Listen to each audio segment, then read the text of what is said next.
नमस्कार। देश की सच्ची खबर में आपका बहुत बहुत स्वागत है और आपका भाई वीरेंद्र सिंह। आज मैं ये नहर रोड, ये कौन सा गार्डन है? ये बांके बिहारी गार्डन पहुंचा हूं और यहाँ पे साथियों ये अब मैं आपको दिखा सकता हूं कि आरोग्य जो चिकित्सक बैठे हैं अपना कैंप लगा रखा है और यहाँ पर जो किस किस चीज़ का चेकअप हो रहा है वो मैं यहाँ के जो सीनियर हैं डॉक्टर, मैं उनसे भी बात करूँगा। आइए मैं बात करता हूँ। हाँ जी सर, नमस्कार। ये सर क्या कैसे क्या है इसके बारे में? जी सर, ये हम लोग दिव्य ज्योति जागृति संस्थान से हैं और ये हमारा आरोग्य प्रकल्प है जो कि संस्थान ने लगभग 15 साल से शुरू किया हुआ है, जिसकी पंचलाइन है सर्वे संतु निरामयाः। और हम इसके अंतर्गत हम कई जगह फ्री कैंप्स वगैरह लगवाते हैं। हमारा दिव्य धाम आश्रम में भी है ना, फ्री कैंप लगता है जिसमें डॉक्टर्स की टीम आती है जो कि, और इसी तरीके से हमारी दंत चिकित्सा और अलग अलग ईएनटी इन सब की के लिए है ना फ्री कैंप्स वगैरह लगते हैं। एंड इसमें सभी के लिए ये सार्वजनिक कैंप्स है, सभी को इसमें आना अलाउड है। और ये प्रकल्प सर्वश्री आशुतोष महाराज जी के सानिध्य में संस्थान है ना, इसको 15 साल से कर रहा है। जनरली संस्थान जो चेकअप करवाता है वो एक तो दंत चिकित्सा का हमारा चलता है प्रकल्प, एक हमारा ईएनटी का आँख नाक और गले की जो है, मतलब सॉरी कान नाक और गले के लिए इसका इनके तीनों का है ना फ्री चेकअप्स चलते हैं। ऐसे ही जो जनरल अवेयरनेस के हिसाब से कैंप्स लगते हैं, इसी तरीके से जो नॉर्मल जो जनरल फिजिशियंस वो भी बैठते हैं सर्जरी के लिए। सर्जरी अगर किसी के सर्जरी वाली स्टेज है तो उसके लिए भी है ना यहाँ पर बैठे हुए हैं ये एडवाइस करने के लिए कि हाँ इनके लिए सर्जरी ड्यू है या इस तरीके से।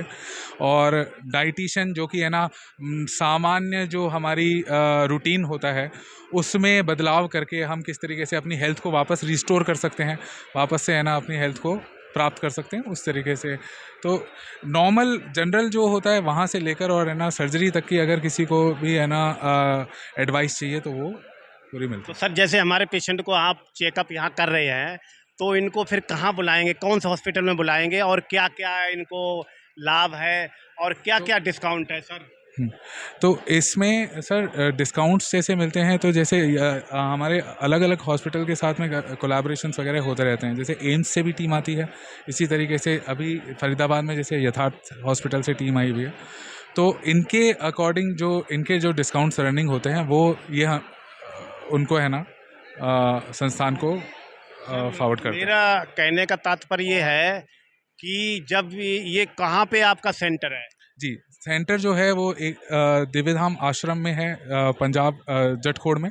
ऐसे ही पीतमपुरा आश्रम में भी डॉक्टर्स बैठते हैं, लेकिन जो मेन सेंटर है वो यहाँ है। और जो हमारी फार्मेसी है वो नूर महल आश्रम पंजाब में है।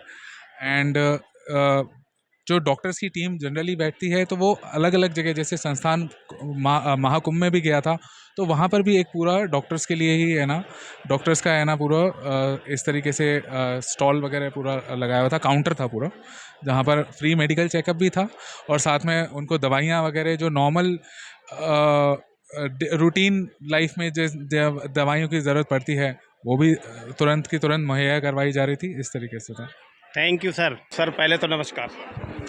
आप फार्म वारम भर रहे हैं तो सर इसके बारे में हमारे पेशेंट जो चेकअप करा के फिर कहाँ जाएंगे, किस जगह? सर अभी आरबीएस हम चेक करेंगे इधर से पूरा सेट करके, पूरा देने के बाद उधर डॉक्टर साहब के पास भेज देंगे। तो डॉक्टर साहब कुछ बोलेंगे, कुछ भी क्या होता है नहीं होता है, वाइटल लोग हम नाम लेते हैं वाइटल। तो आप देख सकते हैं कि आज यहाँ पर ये कैंप लगा रखा है। इनके कई सेक्टर है, ये फरीदाबाद सेक्टर 88 कैमरा मैन दिखाना है जूम के, ये देखो ये देख सकते हैं आप।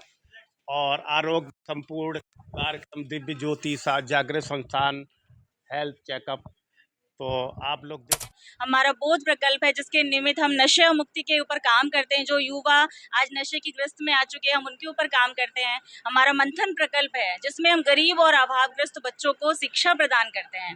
और ऐसा ही हमारा ये आरोग्य प्रकल्प है जिसके निमित्त हम जो है कि ऐसे लोगों तक ये सब सेवा पहुँचाने का प्रयास कर रहे हैं। तो जैसे बहुत से गरीब हैं बेचारे जो कई घर बिगड़ चुके हैं नशा मुक्ति से, तो उसके बारे में अगर कोई गरीब है तो उसके आप हेल्प कैसे करेंगे?